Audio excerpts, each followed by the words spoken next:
Hello বন্ধুরা, আজকে আমার রান্নাঘর থেকে আমি একটা টিফিন করছি। দেখো, আমি পাউরুটির উপমা করব। আমরা সুজির উপমা খেয়েছি, পাউরুটির উপমা করব। তার জন্য উপকরণ লাগছে, আমি আলু ছোটো ছোটো করে কেটে নিয়েছি, গাজর একদম ছোটো ছোটো করে কেটে নিয়েছি, ক্যাপসিকাম বিনস কেটে নিয়েছি, কড়াইতে তেল বসিয়ে দিয়েছি। এবার আমি ফোড়ন দেব, শুকনো লঙ্কা, তেজপাতা আর কিছু সর্ষে দেব। দিয়ে এবার আমি এই উপকরণ এইগুলো সব ভেজে নেব। স্বাদ অনুযায়ী নুন দিয়ে দিলাম।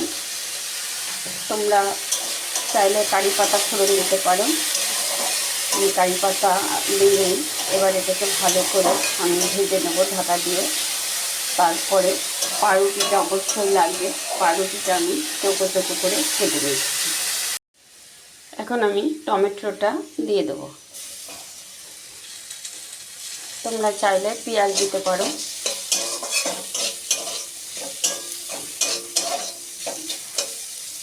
এবার আমি একটু হলুদ আর গোলমরিচ দেব, হাফ চামচ মতন হলুদ দিয়ে দিলাম। আমি একটু লঙ্কা গুঁড়ো দিয়ে দিলাম। আমি পাউরুটিটা এরকম ছোটো ছোটো করে কেটে নিয়েছি। এই পাউরুটিটা বাসি পাউরুটি হলে বেশি ভালো হয়। আমি কালকে এনেছিলাম, আমি আজকে করছি।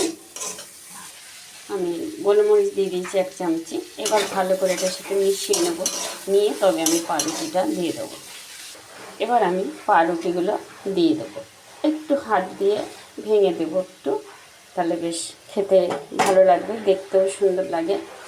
আমি এবার দিয়ে তারপরে ভালো করে নাড়িয়ে নেব। দেখো কত সুন্দর দেখতে হয়েছে, যেমন সুন্দর দেখতে হয়েছে তেমন সুন্দর খেতে লাগে, খুব সুন্দর খেতে লাগে। তোমরা এরকম করে একবার অন্তত ট্রাই করে আমাকে কমেন্ট করো কেমন হলো রান্না, খেতে কেমন লাগে। তোমাদের যদি ভালো লাগে আমার চ্যানেলটাকে সাবস্ক্রাইব করো, লাইক করো, শেয়ার করো।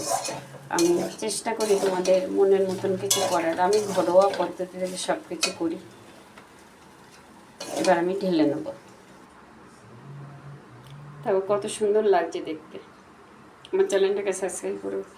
আজকে রাখছি, আবার ভালো আছে অন্য কিছু নিয়ে।